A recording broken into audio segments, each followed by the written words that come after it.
Welcome to Biology Made Easy. Today we are learning how to construct dichotomous keys. In our last lesson, we used these soil organisms, which are all arthropods, to construct the keys. So if you look at all these soil organisms, we can use body shape or body length to separate them. We look at them like this. We have these body length, they are long, they are also either cylindrical, this is cylindrical, or flattened. So in our key, we decided to put all long, either cylindrical or flattened into one group, which is this one, and the rest, which are not elongated, in one group. And then we said the keys how to do it easily is to finish sorting one group out. So the elongated ones, we will completely finish sorting them, giving them keys before we come to look at the not elongated ones. So the elongated ones, we said there are some that are segmented and some that are not segmented. So we picked out the segmented ones, which are these ones here, and the not segmented is this one, only this one. It stands on its own. So we recognize it as a nematode or roundworm. And the segmented ones, you see, we have to sort them out. This one is segmented, but is cylindrical. It has other features like the clitellum. So it stands on its own. So it goes into a key for its own. Then the segmented types, we have this one here and that one here. We have to use another feature different to sort these two. And we decided to use their walking legs. The number of walking legs per segment. This has only one walking leg per abdominal segment. This has 2 pairs of walking legs per abdominal segment. So we sorted these two also out completely before we came to the not segmented ones. And these ones, you should be able to sort them out. You need to know classification. This one and this one are arachnids.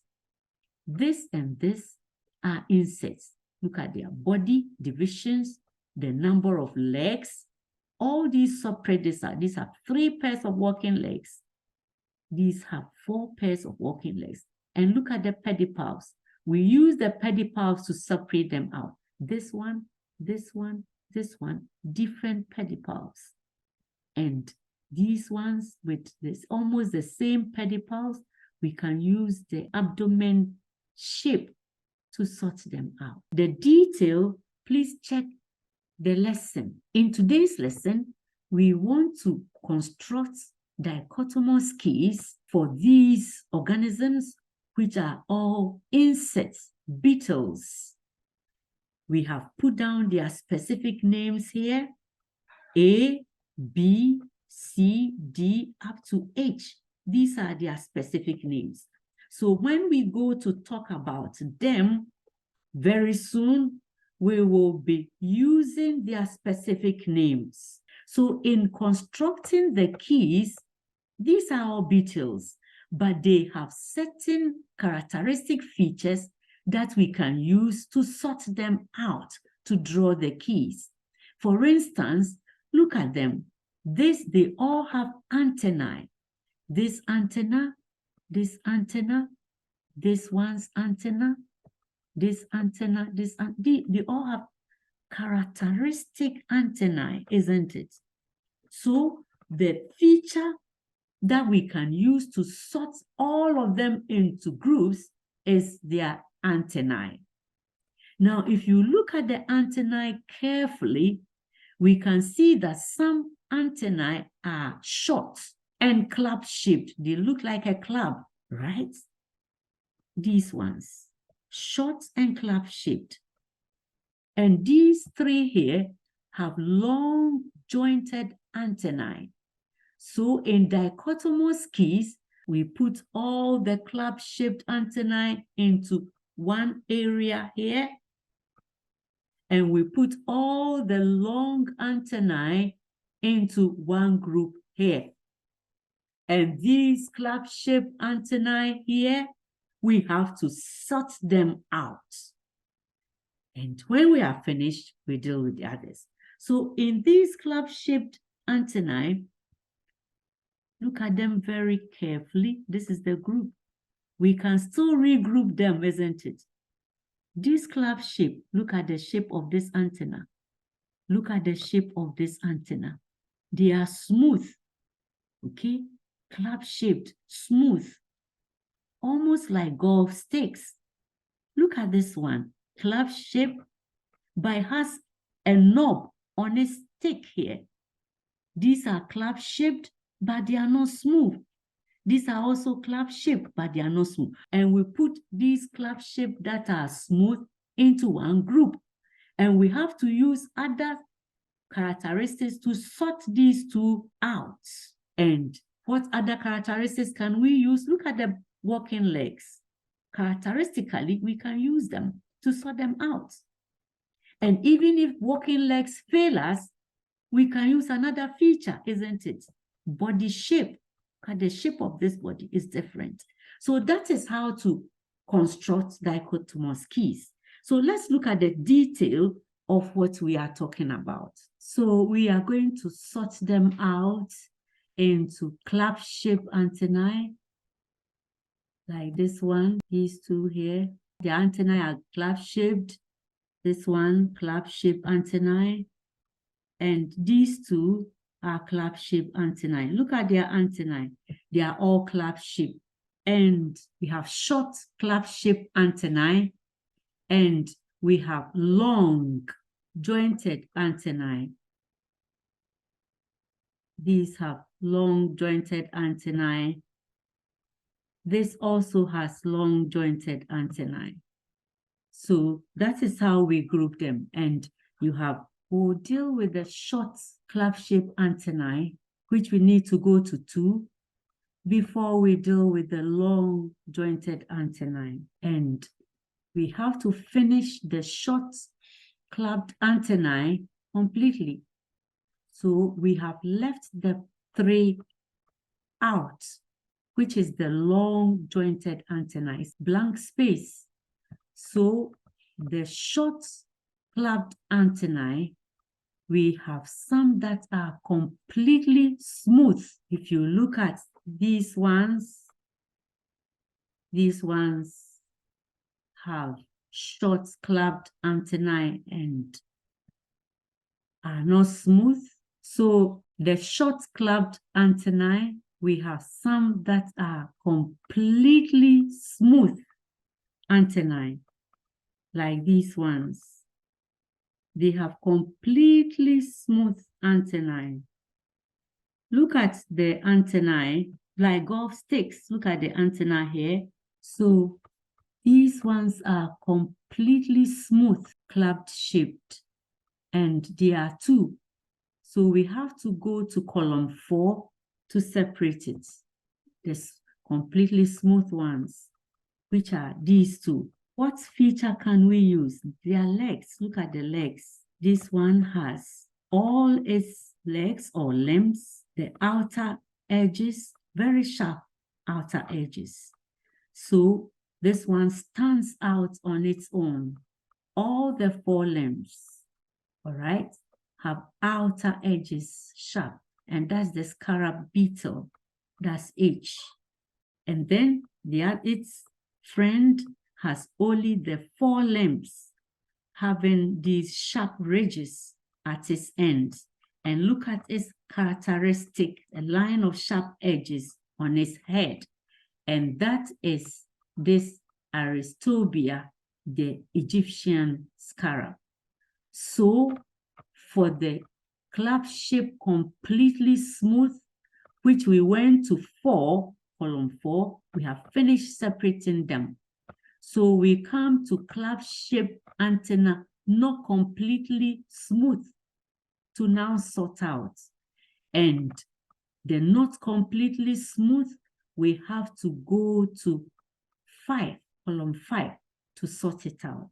So the club-shaped, not completely smooth antennae, we have this one, we have this one, not completely smooth antennae. Have this one as well. We have this one. Look at these two here. This one is not smooth. It has a small knob. Look at this tiny knob. And this one too. It has a tiny knob on a stick. So these two, we have to go to 6 to sort them out. But this one, it has a knob on a stick, but the end here is feathery and it stands on its own. And we recognize it as the master from the table is B. We recognize it. So we have to go to 6 to sort out this A and D. They all have knob-shaped, smooth, but not completely smooth antenna. So what else can we use to sort out A and F at column 6? So we will use walking legs. And if you look at the walking legs for A, this one, you see that all the walking legs are the same size with hooks on them. And we can recognize and sort it out from F, which has the hind limbs enlarged with hooks, and middle leg and forelegs smaller with hardly any hooks. And this one is recognized as the Japanese beetle. So with not completely smooth club-shaped antennae, A and F, we can easily sort them out with their walking legs. So we have finished talking about short clapped antennae. Now we go to the long jointed antennae, which is supposed to be column 3, and we left that out blank so that we can finish with the short clubbed antennae first. So now the long jointed antennae, which are they? These are them. We have long jointed antennae, that is C, D, and E. These are the ones that are long jointed antennae. And we are to go to column 3 to sort them out. So we go to column 3 to sort them out. And we left out column 3, and so now we sort it. So we have these 3, C, D, and E to sort out. And if you look at C and D, they are all long jointed antennae. This is a long jointed antennae. Look at this one. The joints is like triangles or pyramids. The same thing happens in this long jointed antennae. It looks 4 because it's a shadow. So they are long jointed and the joints are like pyramids or triangles. These two, C and D. Because these two are the same, we have to sort them out. So we go to column 7 to sort them out. We'll have to go to column 7. But the other one, this one, is also long jointed antennae. The antennae don't have the same size of joints, and the tip is like bloated, a bit bloated. And we found its name as E, as the drugstore beetle. That's the name list that we were given, that E is the drugstore beetle. And that is how we sorted it out with its antennae. Now we will need to go to column 7 to sort these two out. They have the same kind of antennae. So column 7 will use another feature to sort these two out. Look at D, the walking legs, the hind limbs is huge and doesn't have hooks. and the middle and forelegs are smaller, and the end of the legs, that's the tarsals, has joints, that is D. And we looked at it with its massively hind legs. We found it as D and its name, flea beetle. The other one to sort out is C, that is this one. All the limbs are even size, they are thin, and its name as C is known as the click beetle. So this is how you work out the keys using characteristics, and the characteristics, you finish sorting out one feature completely, giving it keys before go to look at another feature. You sort it out completely before you go to another feature. That is how to draw the keys. So we hope we've been helpful. If you like the lesson, please give us a thumb and subscribe. So we meet in our next lesson. Thank you. Goodbye.